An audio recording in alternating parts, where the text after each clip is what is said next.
Tokyo, Japan.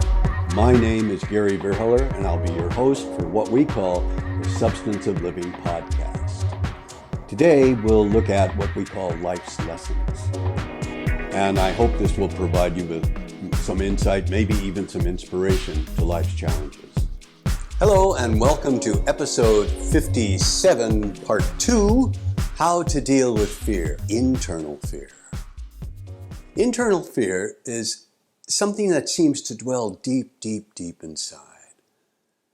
And some people believe that internal fears are fashioned or really come to birth when a person is very young. And kids that are in elementary school have a tendency to be very sensitive, and they are feeling-based life forms, essentially. Their brains haven't developed. Their brains are still in development until they reach about the age of 12, and then they really develop understanding abstract concepts.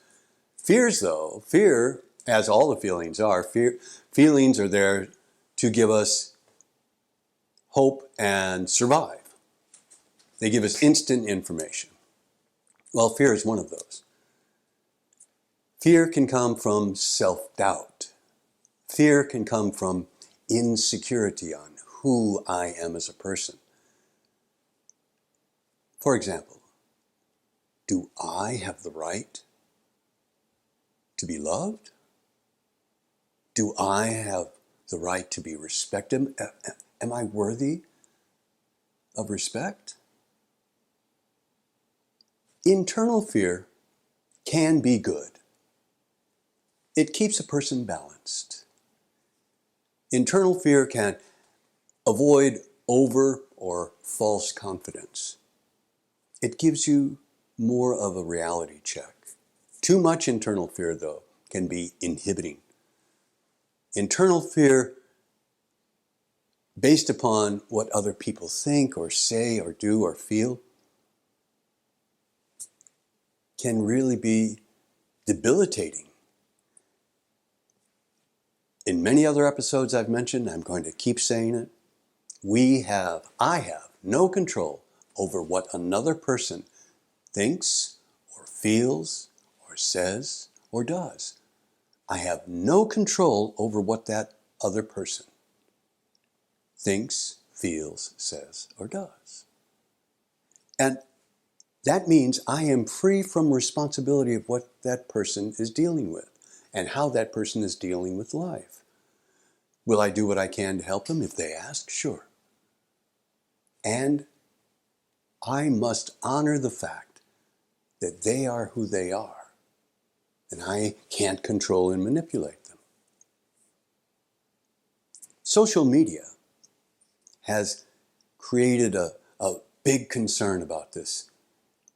And with social media, I've done some research, and many famous, accomplished people have learned to simply ignore the continuous, constant barrage of criticism.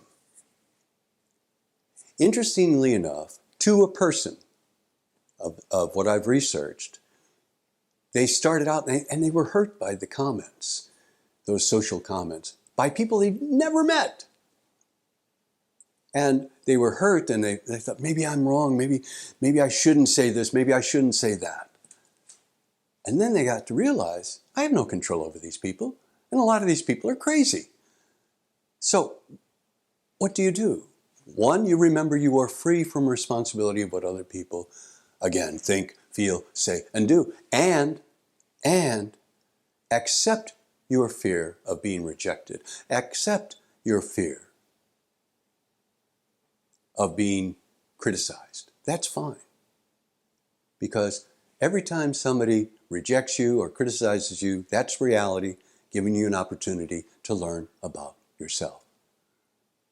Will I allow someone's thoughts, someone's feelings, someone's actions, someone's words control me? So you have an opportunity to learn about yourself. How much credence, how much credibility am I going to give this stranger who I've never met, who is criticizing me? suddenly I feel more free. Sure, I'm going to be a responsible person. And I will always have a little bit of nagging fear about, am I doing the right thing?